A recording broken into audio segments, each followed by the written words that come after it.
It's 18 minutes past 7 here on BBC Radio York, and the High Court in London will today start deliberating on the future of a special community in North Yorkshire.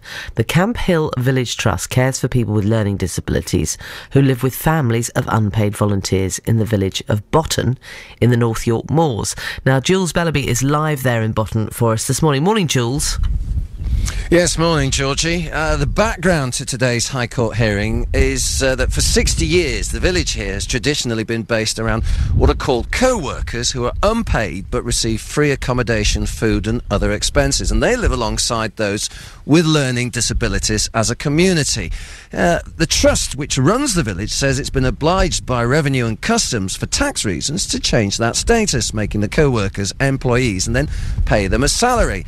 Well, on the 13th of this month, those campaigning to stop the move won a court order to temporarily stop it from happening, which they say included halting the dismantling of disabled residents' homes and the eviction of co-workers and their families. Well, today marks the start of the full hearing at the High Court, which will decide the issue. Well, I've had to park up just outside the village because apparently I'm not allowed to set up inside the village, but I'm joined by Eddie Thornton and Fionn Reid, both co-workers here. So, well, just explain. You're being asked to stop being unpaid workers and being paid workers. Well, that's surely a good thing. Well, it isn't actually, because the ethos of this village and its founding principle was that nobody would ever receive a wage, because otherwise you're valuing one person above another. We feel that the person who sweeps the leaves on the pathways should be as much valued as the administrators of the office, and if you were to pay one person more than another, then there would be in value in that. And well, I understand that is the almost unique ethos of Botton Village, but surely the law requires you to be paid workers. Well, the imperative for us to become employed just simply isn't a real imperative. This is something that they've manufactured on the ground, and they've put systems in place to make us look like we should be employed.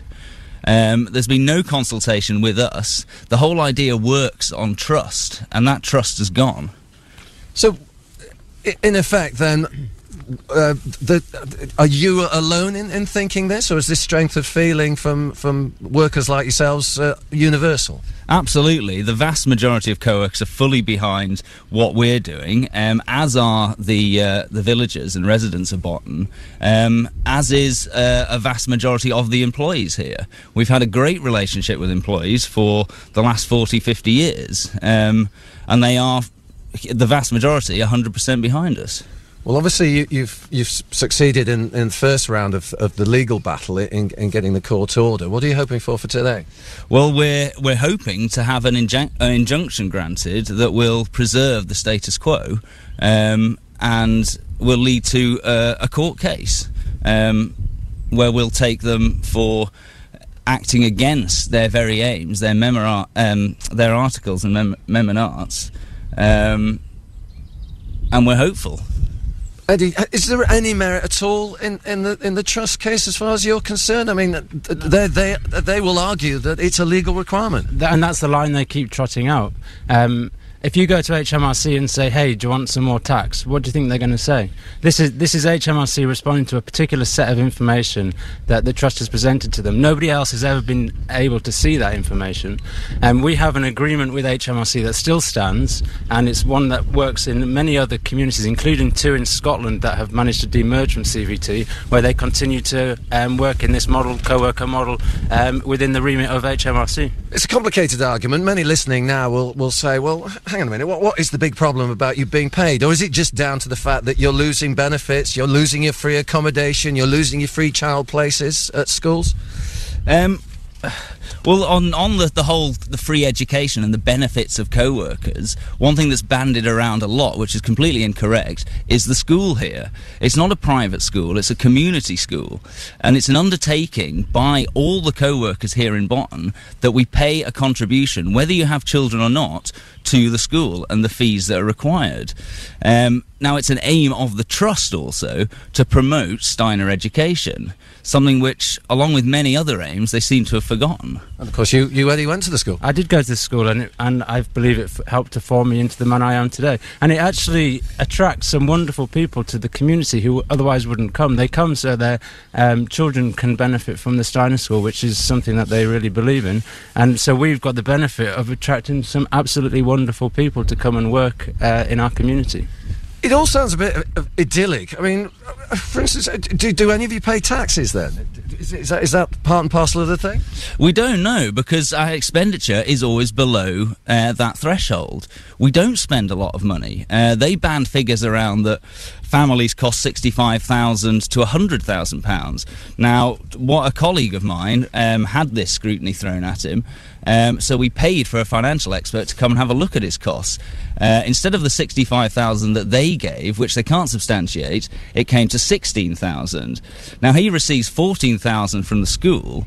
If you offset that with the £16,000, he doesn't see a penny of the £14,000 either. That goes straight to the trust. You get a cost of £2,000, which seems an incredibly sweet deal.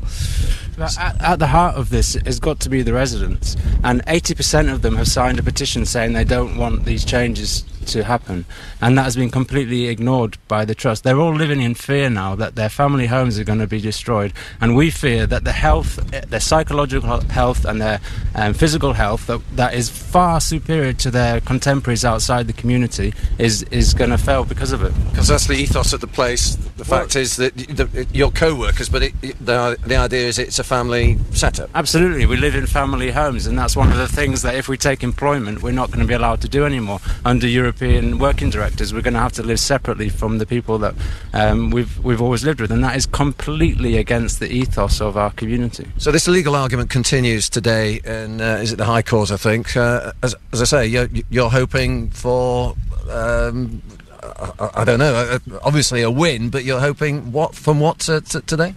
Well, we're hoping, I mean, if we are successful in getting this injunction, it will be hugely significant, not just for Botton, but for social care in general. It will finally put the so-called disabled person at the centre. We talk about centred-based care. It's a complete myth with the CVT, because they've heard, like Eddie said, there has been a petition. 80% have said they want to keep this model. This is the model they chose. And if we are successful, then their voices will finally be heard. OK, well, there you are, Georgey. It's a complicated argument, but it's all centred on the people who are living here, whether you continue this unique atmosphere that you have in Botton, or whether after 60 years it changes to, I don't know, a different pattern altogether. Jules, many thanks. He's in a very windy Botton village in the North York Moors, and in an hour's time we're talking to Andy Payton, Director of Communications for Camp Hill Village Trust. Funnily enough, only the other day I received some fabulous direct mail through the letterbox for Camp Hill. Now I know I'm good at something. People love the things we make. Will you help us? Please be our friend. Asking for donations for the Camp Hill community. We'll talk more about this during the course of the morning. It's 27 minutes past 7. Now, as you heard earlier, the High Court in London will today start deliberating on the future of a special community in North Yorkshire. The Camp Hill Village Trust cares for people with learning disabilities who live with families of unpaid volunteers. Now, that could all change. Jules Bellaby is at Botton for us this morning, near Pickering in the village. Can you just remind us, Jules, about the background to this? Well, I can. Yes, Georgie. It's in today's High Court hearing is looking into. Well, for 60 years, the village has been traditionally based around what so-called co-workers who are unpaid but receive free accommodation, food, and other expenses, and they live alongside those with learning disabilities and as a community. But the trust which runs the village says it's been obliged by Revenue and Customs for tax reasons to change that status, making the co-workers employees and paying them a salary. That's something that the employees, the co-workers I should say, strongly say shouldn't be happening. Well, I should point out that we're actually outside the village at the moment, because as I understand it, the BBC's been asked not to film and not to record in the village by the trust, so we're having to crouch by the car to stay out of the wind to bring you this report. And I've got with me two co-workers, Eddie and Fionn, who we heard an hour or so ago, and it's gone to court. The we've heard from Hugh John. We've been listening to him on the radio this morning, talking about how it's been forced on them, that it's nothing to do with them, it's revenue and customs. That's a fair argument, isn't it? That's not a fair argument. They've manufactured this on the ground to make us look like employees. They've gone to the HMRC, presented the information that makes us look like employees. Now, this has been done without our consent, without any dialogue. The whole relationship, how a relationship works between us and the trust is based on trust, and that is no longer there. And those people who say, well, you would argue against this because you're losing all your benefits, Eddie? I'd say to them, come and spend a week working in Botton and you will be absolutely knackered by the end of it. We work incredibly hard. Most of the people are working about 60 hours a week. But those people, if they came and spent a week working with us, would probably not want to leave because it is the most fulfilling life that I've ever experienced, and they'd find it so too. And if you lost the court case? I don't know. It would be an absolute disaster, an absolute tragedy for social care, not just for us, but for the people we live with, these learning disabled adults who live and work in the village. They're incredibly worried about this. There's a huge amount of anxiety. The amount of times you hear on a daily basis in the last few weeks is, I hope the judge is on our side. All right, guys. Well, there we are. The battle continues from residents and co-workers here in Botton, Georgey, and I know you will continue with this argument on the programme. Jules, many thanks this morning. Let's talk to Andy Payton. Andy is Director of Communications for Camp Hill Village Trust, which runs Botton Village. Morning, Andy. Morning, Georgie. So why do the HMRC want you to change? Well, the HMRC have told us that they've conducted an independent review, and they've said that the CVT communities no longer meet the criteria to be eligible for the previous tax agreement. And I know there's an opinion which I've just heard that this has been manufactured, but I really don't accept that. I mean, we've had sort of contact from the HMRC who have said that yes, CVT approached the HMRC, but based on our understanding of the advice that CVT did what HMRC would expect all employers to do and come forward and engage proactively. And they also said that the review that they initiated was not because of the original contact from CVT. It was following an approach by certain co-workers who were also customers. So the HMRC decided to undertake the status review, and then they decided that, in their opinion, co-workers would become employees. Now, this will be a tax, benefit to the HMRC because, as I understand, the co-workers live tax-free. They get houses, they get food, they get school fees paid. It's sort of a blow, I would imagine, and HMRC want to get some revenue. Well, I think we believe people should pay their taxes, and that co-workers are, in a sense, they're not volunteers in a conventional sense. They have a whole range of benefits, and I think that's what the situation revolves around. But surely, time moves on, and maybe it is time to change. Well, I think it is time to change. I mean, I really don't see that being employed needs to be a block to community life, because this is what I've heard. I think that the whole idea of community life and about Camp Hill is about the quality of the relationships. It's not being employed shouldn't really signify a reduction of commitment. But a change in the ethos.